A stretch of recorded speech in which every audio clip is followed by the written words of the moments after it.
You are now listening to Mark's Unexplained World by Mark the Medium, available on Apple Podcast, Substack, YouTube, Spotify, Amazon Prime, Podbean and most other podcast platforms. Tonight's episode is about the little Albert experiment.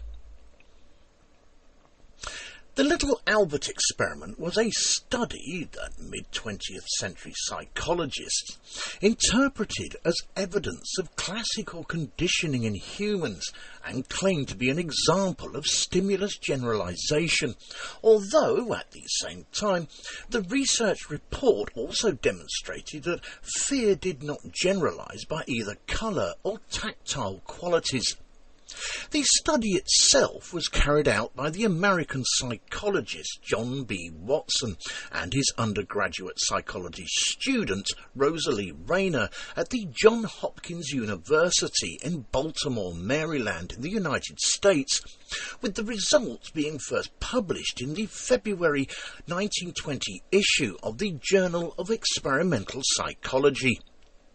After observing babies and other youngsters in general in the field of psychology, John B. Watson hypothesized that the fearful response of children to loud noises is an innate unconditioned response, claiming that he wanted to test the notion that by following the principles of the procedure, now known as classical conditioning, he could use this unconditioned response to condition a child to fear with a distinctive stimulus that would not normally be feared by children, and in this case a small furry object like a plush toy or even a bunny rabbit.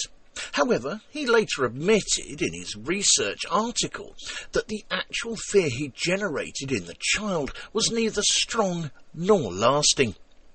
To put simply, the aim of John Watson and Rosalie Rayner was to condition a phobia in an otherwise emotionally stable child. So in order to carry out this study, they chose a 9-month-old infant from the local hospital and referred to him as Albert for the purpose of the experiment. And although John Watson had discussed what might be done to remove Albert's conditioned fears once the experiment was over, he chose not to attempt any desensitization with the child, and so it is thought likely that the infant's fear of furry things continued post-experimentally. By today's standards, the little Albert experiment would be considered unethical, according to the American Psychological Association's Ethic Code, and legislation has been passed to prevent such potentially harmless practices from reoccurring. Greetings, Unexplainers. Thank you for tuning in once again and listening to this phobia-infested episode of Mark's Unexplained World. My name is Mark Hughes. I am a medium, a ufologist, a true crime buff, and a man with a very dark and disturbed sense of humour, but on the upside, any bad decisions I make do make good stories. But just to give you a better idea of who I am and what I do, every week, usually on a Friday night, though occasionally on a weekends, allowing for bank holidays and busy weeks, I do a podcast on the many wide and various subjects that fall under the Unexplained banner. These include ufology, hauntings, disasters, and all sorts of other paranormal phenomena, including true crime, unsolved crime, serial killers, the darker side of some past celebrities, and the occasional missing person that often goes unnoticed. So, if you are listening to this show on YouTube, please give us a review or an opinion of this episode's subject that I can reply to. A thumbs up, subscribe to my channel, and hit that notification bell. Or if you are listening on any of the other podcast platforms, again, give us a like and a follow. And if you get a few minutes, perhaps you might like to check out some of my social media groups and pages, including Facebook, Instagram and TikTok, which are filled daily with all things unexplained and crime. I'll put the links to some of my socials in the descriptions. In this episode, I'm going to tell you about the frightening tactics story surrounding the little Albert experiment. And this week's necessary disclaimer, Well, this story is a tale that sadly involves human experimentation, mainly on a minor, so it may prove upsetting to some. As usual, you listen at your own discretion. Also, opinions and comments are strictly my own, but the facts of the case still remain. I also apologise if I pronounce anything incorrectly. Although my English is my first and only language, it made me realise the other day that my age is merely the number of years the world has been enjoying me. But anyway, let's get back to the story. John Broadus Watson was an American psychologist who popularised the scientific theory of behaviourism by establishing it as a psychological school and advanced its change in psychological disciplines through his 1913 address at the Columbia University with a presentation titled Psychology as the Behaviourist Views It. Through his behaviourist approach, John B. Watson conducted research on animal behaviour and child rearing, as well as conducting the Kerplunk experiment, which was a stimulus and response experiment carried out on rats, and not the 1960s or 70s popular children's game. He was also the editor of the Psychological Review Journal from 1910 to 1915, and on a study from the bi-monthly journal called the General Psychology Survey, published in 2002, John B. Watson was the 17th most cited psychologist of the 20th century. John B. Watson's undergraduate psychology student during the Little Albert Experiment was Rosalie Alberta Rayner, who then became his full-time research assistant and later, after a bit of an affair, became his wife. The affair was developed during Rosalie Rayner's collaboration with John Watson, which resulted in him divorcing his previous wife, Mary Ikes. The divorce became publicly bitter, with Watson's love letters to Rayner being published in newspapers, which, let us be honest here, has got to hurt. Due to the scandal, John Watson was forced to leave the Johns Hopkins University in Baltimore, and shortly after that, Rosalie Rayner also left the university, and the two married on the 31st of December in 1920, moved to Connecticut, and had two sons together, named William and James. In the 1920s, Rosalie Rayner, along with her husband, John Watson, published many essays along with other articles, and a book about child development and familiar bonds, with the aim of the couple to make family life reflect an empirical environment based on the belief that behaviours were not hardwired at birth, but instead were acquired through conditioning. Rayner and Watson claim to have studied over 500 children, with the Little Albert Experiment being their only attempt at a psychological investigation, although by today's standards it would not be currently categorised as an experiment. So, what of the Little Albert Experiment itself? Well, the aim of Watson and Rayner was to condition a phobia in an emotionally stable child. However, for this study, they needed a test subject, so they chose a 9-month-old infant from a local hospital, and for this experiment, they referred to the child simply as Albert. Before the experiment, baby Albert was given a battery of baseline emotional tests by exposing him briefly and for the first time to a white rat, a rabbit, a dog, a monkey, masks with and without hair, cotton, wool, burning newspapers and other stimuli, with Albert showing no fear of any of these items. And for the experiment, John B. Watson would follow the procedures which Ivan Pavlov had used in experiments with dogs. On an interesting side note here, Ivan Petrovich Pavlov was a Russian and Soviet experimental neurologist and psychologist known for his discovery of classical conditioning through his experiments with dogs. The concept was developed after observing the rates of salivation in dogs by noticing that they began to salivate in the presence of the technician who normally fed them, rather than simply salivating in the presence of their food. He also discovered that if a buzzer or metronome sounded before the food was given, the dog would later come to associate the sound with the presentation of the food and salivate upon the presentation of the sound stimulus alone. Pavlov also conducted significant research on the physiology of digestion, for which he was awarded the Nobel Prize in Physiology or Medicine in 1904. In order to conduct the experiment, little Albert, who at this point was 11 months old, was put on a mattress on a table in the middle of the room. Then a white laboratory rat was placed near Albert, allowing him to play with it. At this point, John B. Watson and his graduate, Rosalie Rayner, would then make a loud sound behind Albert's back by striking a suspended steel bar with a hammer each time the baby touched the rat, to which Albert would then respond to the noise by crying and demonstrating fear. And after several such pairings of the two stimuli, Albert was then presented with only the rat, which, upon him seeing the small white rodent, he would then become very distressed, crying and crawling away.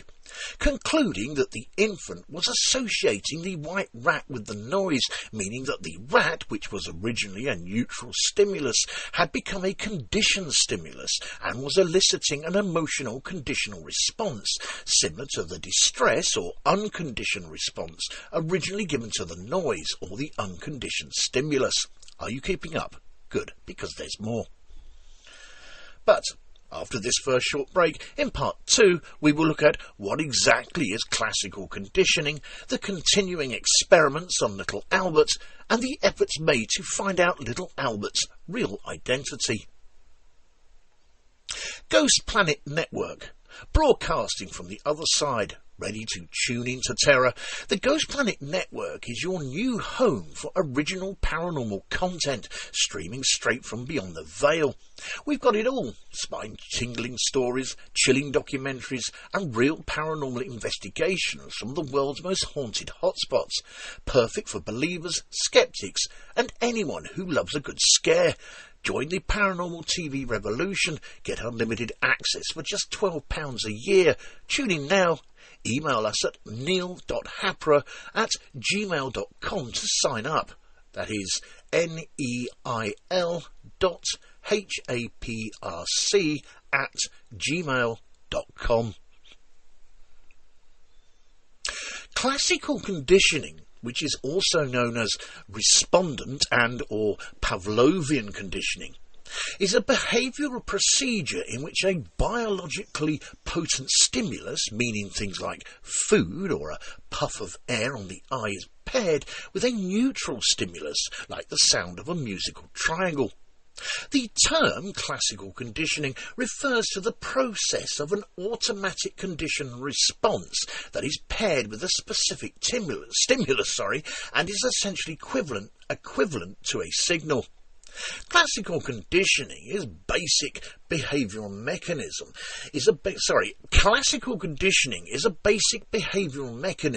though it is sometimes hard to distinguish from other forms of associative learning, meaning things like instrumental understanding and human associative memory, with a number of observations differentiating themselves, especially during the contingencies whereby learning occurs. Together with operant conditioning, which is also known as instrumental conditioning, classical conditioning became the foundation of behaviorism, a school of psychology which is dominant in the mid-20th century and is still an important influence on the practice of psychological therapy and the study of animal behaviour. Classical conditioning has been applied in other areas as well. For example, it may affect the body's response to psychoactive drugs, the regulation of hunger, and the research on the neural basis of learning and memory, along with certain social phenomena such as the false consensus effect, which is a pervasive cognitive bias that causes people to overestimate the extent to which other people share their beliefs and views.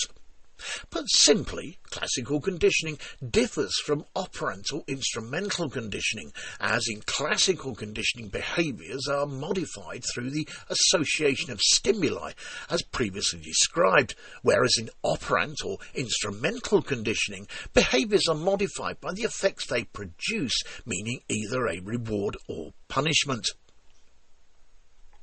In further experiments with little Albert, he seemed to generalise his response to the white rat as, over time, he started to become distressed at the sight of several other furry objects, including a rabbit, a furry dog, a fur coat, and even a Santa Claus mask with white cotton balls for the beard. However, and interestingly enough, this stimulus generalisation did not extend to everything with hair. John B. Watson's experiment on little Albert had many failings by modern-day standards. For example, they only had one test guinea pig and no control subjects, and furthermore, I think it's safe to presume that such an experiment would be hard to conduct in compliance with current laws and regulations, given the expected risks to the 9-month-old baby. Little Albert was about 1 year old by the time the experiment had ended, and he then reportedly left the hospital shortly thereafter. And although John B. Watson had discussed what might be done to remove Albert's conditioned fears, he chose not to attempt any desensitisation with him, and it is thought that the infant more than likely continued with this fear of furry things post-experimentally. John Watson later gave a series of weekend lectures in which he described the little Albert study, with one of his lectures being attended by Mary Cover-Jones, which sparked her interest in pursuing graduate work in psychology. On another interesting side note here, Mary Cover-Jones was an American developmental psychologist and a pioneer of behaviour therapy, despite the field being heavily dominated by males throughout much of the 20th century. In 1924, Mary Jones conducted an experiment herself to figure out how to eliminate fear responses in children, and studied a boy named Peter, who was just 2 years old at the time, with this Peter sharing similar fears of white rabbits and furry objects as little Albert. Mary Jones was able to increase Peter's tolerance of white rabbits by exposing him to the animal at gradually shorter distances, and having Peter interact with children who were not afraid of these small furry carrot crunchers, which resulted in her becoming the first psychologist to desensitise or decondition a fear response, and as a result of her findings she became known by the South African psychiatrist Joseph Wolpe as the mother of behaviour therapy. According to some reports, little Albert's mother worked in the same building as John B. Watson. However, she did not know anything about the tests that were being conducted on her infant son, but when she did finally find out, presumably sometime after the experiments were over, she then took Albert and moved away, letting no one know where they were going. However, in a 2009 report, it lays claim that the baby's mother, who worked as a wet nurse at the hospital, may have felt coerced and therefore unable to turn down a request for her baby to be used in Watson's experiments. In 2009, the psychologists Hall P. Beck and Sharman Levinson published an article in which they claimed to have discovered the true identity of little Albert after they reviewed John Watson's correspondence and publications, as well as researching the public documents such as the 1920 United States Census and state birth and death records, eventually concluding that Albert was a pseudonym for Douglas Merritt, who was the son of Arvilla Merritt, then a woman who appeared to have been the wet nurse at the Harriet Lane home at the time. However, if it was Douglas Merritt, it was later discovered that he had sadly passed away at the age of just 6 years old from hydrocephalus, which is a condition in which cerebrospinal fluid builds up within and or around the brain. And of course, putting the sad story of little Albert's passing to one side, it was also established that in his condition he may have had severe trouble seeing at the time of the experiment, which disputes the claim made by both John Watson and Rosalie Rayner that the child in question was average and healthy, and if Douglas Merritt was indeed little Albert, his actions during the conditioning sessions would have aligned with signs of a neurological impairment, which would include little Albert's use of hand scooping rather than grasping gestures typical of that age, as well as poor eye scanning abilities and his lack of facial expressions. Other psychology researchers, namely Russ Powell, Nancy Digdon and Ben Harris, have argued that Douglas Merritt may not have been little Albert after all, and that he may have in fact have been a young Albert Barger, who was later known as William Albert Martin. Albert Barger had been born within a day of Douglas Merritt, and his mother, like little Albert's, had also worked at the hospital where the experiment was being conducted, and in addition to that, his body weight and developmental skills closely matched the experiment's documentation of the subject baby's condition. Moreover, according to John Watson and Rosalie Rayner in 1920, little Albert was 12 months and 21 days on the last day of the experiment, when he was taken from the hospital, which was the exact same age that Albert Barger had been when he also left the hospital. However, when the three psychology researchers, Russ Powell, Nancy Digdon and Ben Harris, were finally allowed to independently verify Douglas Merritt's clinical file, it was revealed that he was in fact completely blind, which of course is at odds with the experiment's films, where little Albert engages in probable instances of object-directed action and social referencing. Couldn't catch a break, eh guys?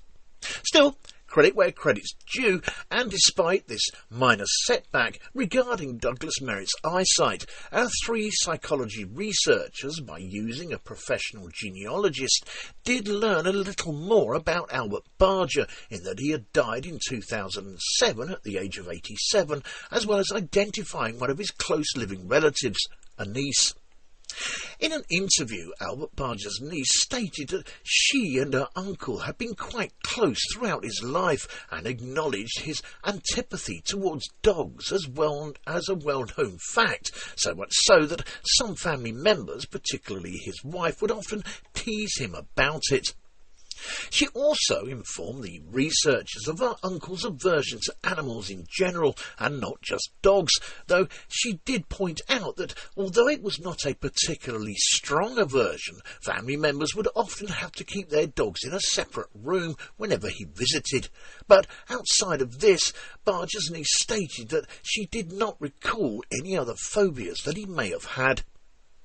So, the researchers concluded two things: that 1. Albert Barger would have been unaware of his role as an infant test subject, and 2. there was no way to determine whether his behaviour regarding dogs was linked to John B. Watson's experiment.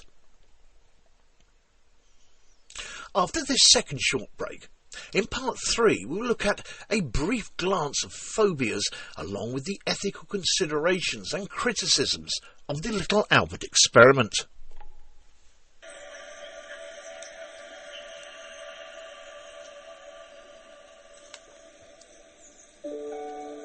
Fright Nights was established in 1999 as the first company in the world to offer overnight ghost hunt experiences to the general public, pioneering paranormal events since the last century.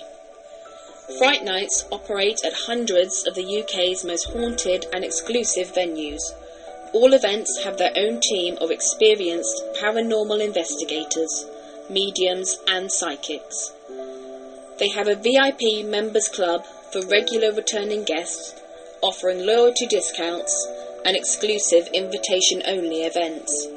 They can also host private events for your family and friends. You can contact them on 07 852 998 628 or email them at office@frightnights.co.uk. or take a look at their website at www.frightnights.co.uk, where you can see the many locations they investigate and learn about them and the opportunities they have available. Hundreds of ghost hunters join Fright Nights every month for the most thrilling ghost hunting experiences they'll never forget.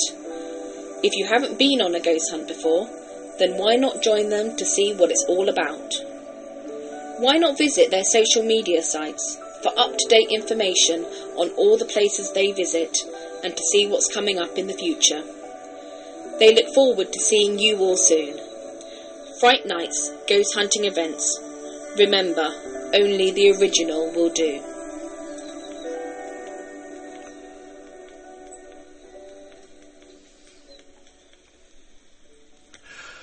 According to Wikipedia and various other self-care websites, a phobia is an anxiety disorder defined by an irrational, unrealistic, persistent and excessive fear of either an object or of a situation. Phobias typically result in a rapid onset of fear and are usually present for more than 6 months, with those who are affected going to great lengths to avoid any situation or object to a degree far greater than any actual danger that is posed. Symptoms can include things like fainting, which may occur in blood or injury phobias, or panic attacks, which are often found in agoraphobia, meaning the fear of going outside, and emetophobia, which is the fear of being sick. And it has been found that around 75% of those with phobias do in fact have multiple phobias, and if the object or situation cannot be avoided, they experience significant distress. Phobias can be divided into specific areas, meaning social anxiety disorders and agoraphobia, with these specific areas again being further divided to include certain animals, natural environment, blood or injury, and particular situations, with the most common phobias being the fear of spiders, snakes, and heights.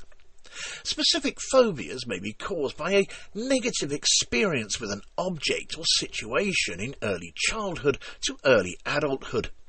As a social phobia can happen either when a person fears a situation due to having worries regarding how others may judge them, or have a fear of a situation due to perceived difficulties or an inability to escape, meaning of course agoraphobia. Statistically, specific phobias affect about 6 to 8% of people in the Western world and 2 to 4% in Asia, Africa and Latin America each year, with social phobias affecting about 7% of people in the United States and 0.5 to 2.5% of people in the rest of the world, with agoraphobia itself also affecting about 1.7% of people. Women are affected by phobias usually about twice as often as men are, with the typical onset of a phobia being around 10 to 17 years age group, with rates being lower as age increases, and those with phobias being far more likely to end their own lives. According to the American Psychological Association's Ethic Code, performing the little Albert experiments a day would of course be considered as unethical, as legislation has been passed to prevent such potentially harmful experiments. In the early 1970s, following widely publicised cases of research abuse, the National Commission for the Protection of Human Subjects of Biomedical and Behavioural Research, or the NCPHS for short, was created to examine issues surrounding the protection of humans in studies, and in 1979 the Commission issued a report entitled Ethical Principles and Guidelines for the Protection of Human Subjects of Research, or what is more commonly known as the Belmont Report, which provides the ethical framework on which current federal regulations for the protection of human participants in research is based, and so under the NCPHS standards, an experiment such as John B. Watson's would not have been allowed. Research with participants is also regulated by the Health Insurance Portability and Accountability Act of 1996, along with the Public Health Service Act, and in addition to that, the training of researchers in the use of human participants is now required by the National Institutes of Health since the year 2000. On an interesting side note, the Belmont Report is a 1978 report created by the National Commission for the Protection of Human Subjects of Biomedical and Behavioural Research, and summarises ethical principles and guidelines for using a human subject for study, with the three core principles being identified as respect for persons, beneficence and justice, along with the three primary areas of application as being stated as informed consent, assessment of risks and benefits, and the selection of the human subject for research. It was named the Belmont Report after the Belmont Conference Centre where the National Commission met when first drafting the narrative. It is difficult to be certain of exactly what happened during the little Albert experiment, since scientific records are lacking any concrete evidence, and although film of the footage of the experiment was shot throughout the study, many textbooks interpret the movie very differently, with various sources giving contradicting accounts of the events that took place. For example, they raise questions about exactly what stimuli were used, which stimuli the baby came to fear, and what happened to the child after the experiment. It was also said that most of the textbooks regarding the study suffered from inaccuracies of various degrees, while referring to John B. Watson and Rosalie Rayner's work by misrepresenting, exaggerating, and even minimising the range of Albert's post-conditional fears. Other criticisms of the little Albert experiment stem from the health of the child, which cited him as the aforementioned Douglas Merritt, who, if you remember, was not a healthy and normal infant as claimed in the study, but one who was very ill and had exhibited symptoms of hydrocephalus since birth, and according to his relatives during his short life, he never learned to walk or talk.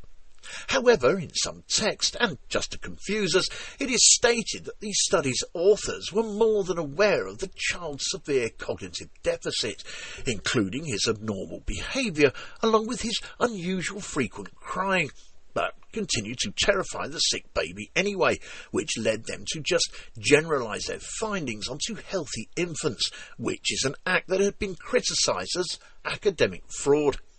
But, and this is where it gets really confusing, but do bear with me, these accusations of academic fraud were then successfully challenged in the same journals that published the initial claims, with articles refuting the sick baby assertion, explaining that the child was in fact the other aforementioned named Albert Barger, who died in 2007 at the age of 87, concluding that the child was in fact healthy. A very detailed review of the original little Albert study, along with its subsequent interpretations by the psychologist Ben Harris, stated, and I quote, "Critical reading of Watson and Rayner's 1920 report reveals little evidence either that Albert developed a rat phobia or even that animals consistently evoked his fear or anxiety during Watson and Rayner's experiment. It may be useful for modern learning theorists to see how the Albert study prompted subsequent research, but it seems time finally to place the Watson and Rayner data in the category of interesting but uninterpretable results." Thank you all for taking the time out and listening to this episode of Mark's Unexplained World. In our next episode, show number 188, we're going to be looking at the Aurora, Texas UFO incident. The Aurora, Texas UFO incident reportedly occurred on the 17th of April in 1897 when, according to locals, a UFO crashed on a farm near Aurora in Texas. The incident, like the more famous Roswell UFO incident 50 years later, is claimed to have resulted in a fatality of the pilot who, according to witnesses, was not of this world and was said to be of an alien life form. The pilot was buried at the Aurora Cemetery and a stone was placed as a marker for the grave. This show was written and researched by myself, Mark Hughes, proofread and edited by Linda Hughes. As usual, the pronunciations of the names was mine. Must be a phobia, I think. Anyway, the voices in this episode were myself, Mark Hughes, and Denise Poolar. Linda's away at the moment, hopefully with some news I'm going to have another grandson, but we shall see. With special thanks to Neil Packer and the staff of the Haunted Antiques Paranormal Research Centre in Hinckley and at Ghost Planet Network. And of course, a big thank you to everyone for listening. We never run out of ideas here at the office for Mark's Unexplained World podcast, but if you do know of any other intriguing stories under the Unexplained banner, including ufology, hauntings, disasters, and any other sort of paranormal phenomena, as well as true crime, unsolved crime, and missing people, just drop me a direct message and I'll see what I can do. I will also include the name of the person who suggested the idea in the end credits of the podcast if they're happy for me to do so. And again, just to add, if you are listening to this show on YouTube, please give us a review and a thumbs up and subscribe to my channel. And if you are listening on any of the other podcast platforms, again, give us a like and a follow. I thank you in advance. Mark's Unexplained World, because there's more to the paranormal than meets the third eye. And remember, guys, keep it real, because being real is better than being perfect. No AI was used or harmed in the making of this or any other episode of Mark's Unexplained World. This show and all its contents are covered by basic copyright of Mark the Medium.